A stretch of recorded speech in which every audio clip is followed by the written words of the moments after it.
Tu sens cette bonne odeur salement fouettée de clacos qui monte tout ton frigo? Et bien ça, c'est le travail des ferments qui pullulent dans ton fromage et qui en font un maxi kiff. Salut à tous, la dernière fois on a rapidement vu ce qu'était le lait sous sa forme liquide et que l'on est censé boire uniquement quand on est enfant.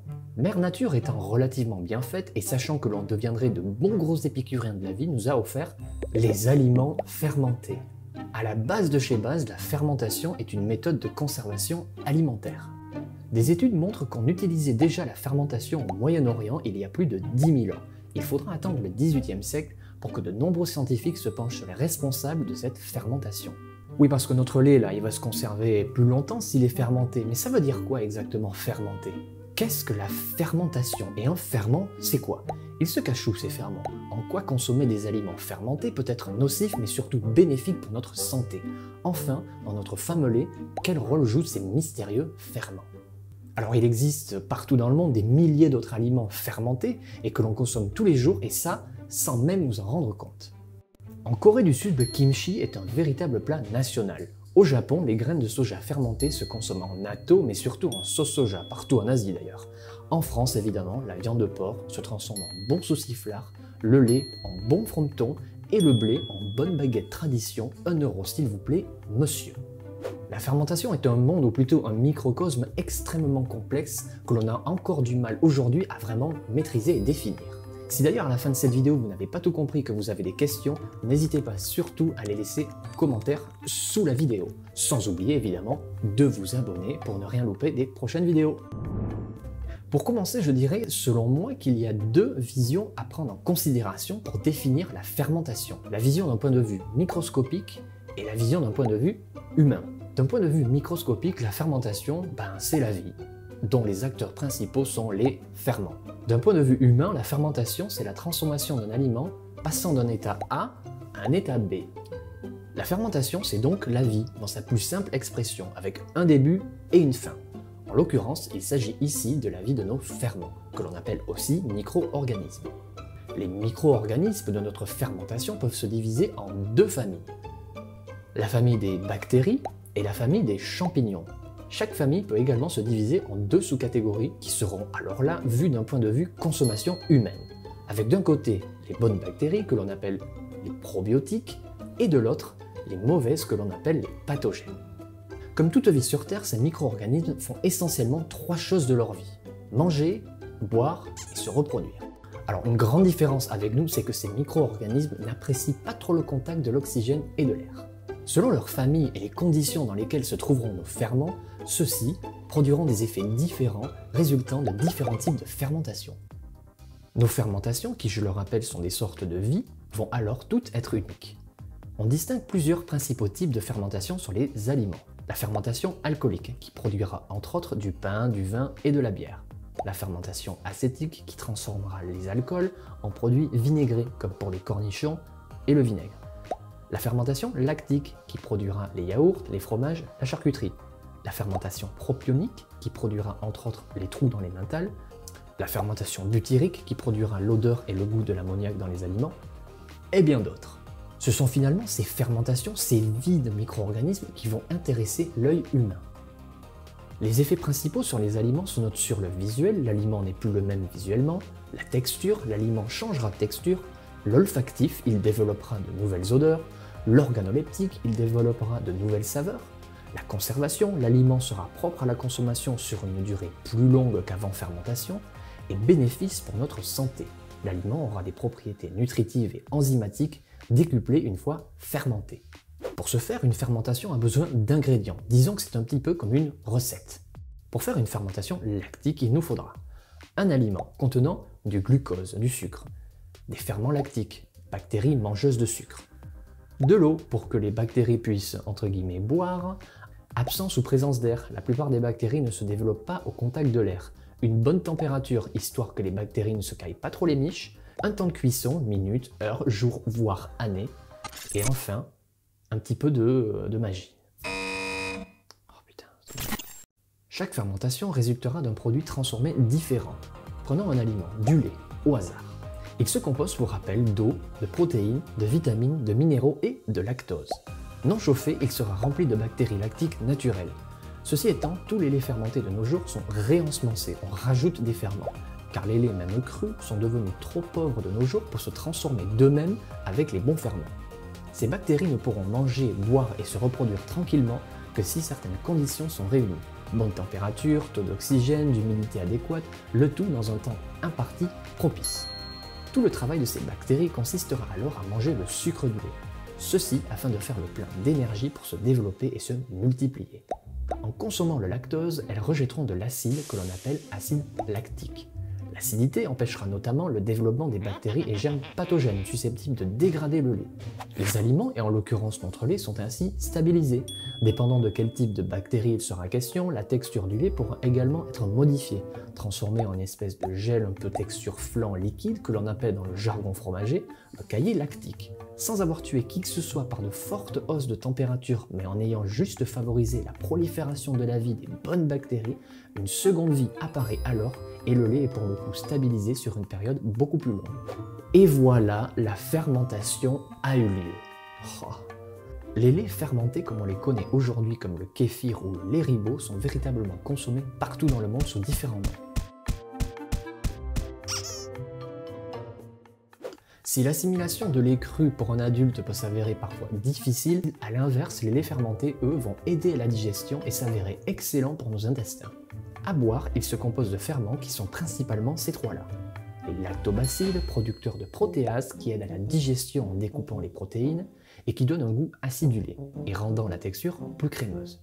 Les lactocoques, producteurs de lactase qui aident à la digestion en découpant le lactose, les glucides, les sucres, et qui donnent le goût du fromage frais. Et enfin, les bifidobactéries qui aident toutes les autres bactéries à se développer et auraient des vertus anti-infectieuses. Alors, les fermentés, yaourt à boire, grosso modo tout ça, c'est la même chose. Si la première évocation des yaourts remonte à l'époque romaine, en France, c'est au XVIe siècle qui furent leur première apparition. C'est le roi de France, François Ier, qui va, malgré lui, introduire pour la première fois le yaourt en France. Souffrant de problèmes digestifs, il aurait été guéri en 1542 grâce à un yaourt à base de lait de brebis, préparé par un médecin turc envoyé par Soliman le Magnifique, son allié diplomate turc du moment. Le roi fut guéri, mais le médecin refusa de livrer son secret et son usage fut sans lendemain, c'est ballot. Il faudra attendre encore plus de 4 siècles et la découverte des micro-organismes à l'origine des fermentations par, entre autres, notre ami Louis Pasteur, pour que le yaourt fasse son grand retour en France. Alors la fermentation, on sait à peu près comment ça se passe, il faut un aliment, de l'eau, de l'oxygène, de l'air, etc. Tout ça on a, mais les ferments, ça se trouve où exactement? Où est-ce qu'on peut s'en procurer? Les levures et les champignons peuplent les sols, les forêts, les végétaux. Les bactéries peuplent et habitent dans les matières vivantes, mais pas que. Elles peuvent se déposer partout, sur les poignées de porte, sous les matelas. Bref, elles sont absolument partout et vivent en symbiose avec l'humain. Ces micro-organismes sont à la base de toute vie sur Terre et existent probablement depuis des milliards d'années, bien avant l'existence de l'homme. Aujourd'hui, grâce aux différents progrès technologiques, techniques et industriels, ces micro-organismes ont été chamboulés et ont pour beaucoup disparu.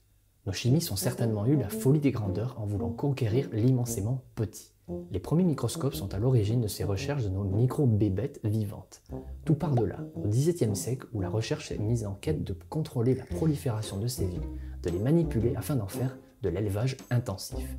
De nombreux chimistes ont ainsi œuvré nuit et jour pour nous offrir aujourd'hui ce que l'on appelle les ferments du commerce.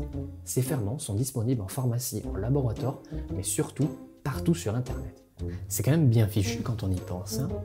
D'un côté, on détruit donc les sols, la faune, la flore, les micro-organismes invisibles à l'œil nu et dont on sait aujourd'hui qu'ils sont bons pour notre santé. Et de l'autre côté, on construit des usines à ferments, des usines de biochimie qui vont donc recréer la vie afin de la réintroduire dans nos aliments. Extraordinaire, hein. Pour nos fromages, c'est un petit peu la même musique. Des ferments dans nos fromages, il y en a partout. Par définition, le fromage est un produit fermenté. D'ailleurs, le mot anglais cheese est un dérivé du mot caseus qui voudrait dire ferment en vieux serbe. Certains diront que ça vient de la caséine, mais voilà. Comprenez également une chose, c'est que les laits de nos jours sont d'une pauvreté telle. Aseptisation de l'alimentation des animaux, sol bourré de pesticides, les médicaments, les vaccins, en veux-tu, en voilà. Bref, et aussi cru soit-il, notre lait, même cru donc, aura besoin d'être réensemencé pour se transformer en fromage. Essayez chez vous de faire un camembert avec du lait et c'est tout, ben vous n'allez pas obtenir grand chose, hein. On rajoute donc tout le temps des ferments pour favoriser la fromageabilité du lait, par souci de rentabilité afin d'être sûr que le lait se transformera, donnera des goûts et des textures constantes. Prenons l'exemple concret de 3 fromages, le camembert, le roquefort et l'emmental. Chaque fromage possédera une microflore lui permettant de développer des typicités bien particulières. Pour le camembert, le petit duvet blanc qui se développe et forme la croûte n'est autre que le développement de micro-champignons qui poussent sur le dessus et qui répondent au doux nom de Penicillium camemberti et Geotrichum candidum. Pour notre roquefort, ce persil si particulier n'est autre que le développement de notre champignon qui lui est plus connu sous le nom de Penicillium roqueforti.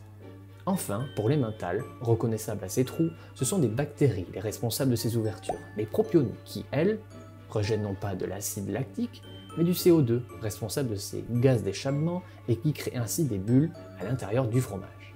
Le grand mystère aujourd'hui est de savoir d'où proviennent ces ferments, parce qu'ils ont bien existé sur Terre avant même d'être cultivés et domestiqués pour finir dans des sachets lyophilisés. Pensez bien. Pour nos fromages et les ferments qui vont avec, il faut bien retenir 2 choses, selon moi, très importantes. La première chose, c'est que tous les fromages, par nature et définition, contiennent des ferments. Ceux-ci, la plupart du temps, pour ne pas dire tout le temps, sont rajoutés par l'homme. La deuxième chose à savoir, c'est que si par chance vous tombez un jour sur des fromages sans rajout de ferments, vous avez trouvé un véritable trésor. Les goûts ne seront certainement pas les mêmes, il se peut même que le fromage ne soit pas à votre goût. Mais si le producteur a fait le choix de fabriquer sans ferment, ou alors qu'il garde un levain comme le ferait un boulanger pour ne pas rajouter de ferment, vous êtes sur du fromage comme il ne s'en fait plus de nos jours. Alors une fois consommés, nos aliments fermentés, nos fromages vont passer par notre système digestif, nos intestins, qui, je le rappelle, sont un petit peu comme des sortes de péages, afin de faire rentrer les nutriments dans nos cellules et notre organisme. Les aliments fermentés produisent également beaucoup d'enzymes qui sont, pour rappel, des sortes de ciseaux qui aident à la digestion en découpant les nutriments en tout petits morceaux afin de faciliter leur pénétration dans nos cellules. Peuplés de millions de bactéries, ces laits fermentés vont également aider à renforcer notre système de défense immunitaire. Un peu comme une armée que l'on viendrait agrandir en apportant de nouveaux soldats pour nous aider à nous défendre face aux mauvaises bactéries et autres virus. Cette armée générale qui peuple nos intestins se composerait d'environ 100 000 milliards de soldats bactéries prêts à en découdre. Sans cette armée de ferments, sale temps pour ton organisme qui n'aura pas fini de tomber malade, attraper toutes les cochonneries qui te mettra dans un piteux état face aux mauvais virus. Plus l'organisme est bourré de bonnes bactéries, plus tu seras en bonne santé. Bref, manger du vivant, bordel de... Notre santé est en partie définie par ce que nous mangeons, buvons et respirons. Dans nos fromages, les ferments y sont très présents. Il y a cependant une idée assez répandue que les fromages au lait cru seraient soi-disant dangereux pour notre santé. Les femmes enceintes évitent de consommer des fromages au lait cru durant leur grossesse. Les enfants de 0 à 5 ans se voient interdire les fromages au lait cru dans les cantines. Mais pourquoi exactement? Est-ce qu'on connaît réellement les cas de dangerosité morbide dus à la consommation de produits laitiers fermentés? Voilà, je vais m'arrêter là pour la fermentation qui est un sujet immense et passionnant. D'ailleurs, la prochaine vidéo, on va parler d'un sujet un petit peu plus léger qui concerne une question que vous me posez presque tous les jours en boutique, c'est savoir comment conserver vos fromages. On va faire des expériences avec des fromages conservés sous film alimentaire, à l'air libre, sous cloche, sous papier aluminium. Bref, on va faire plein d'essais pour que vous voyez bien exactement comment conserver au mieux vos fromages dans vos frigos.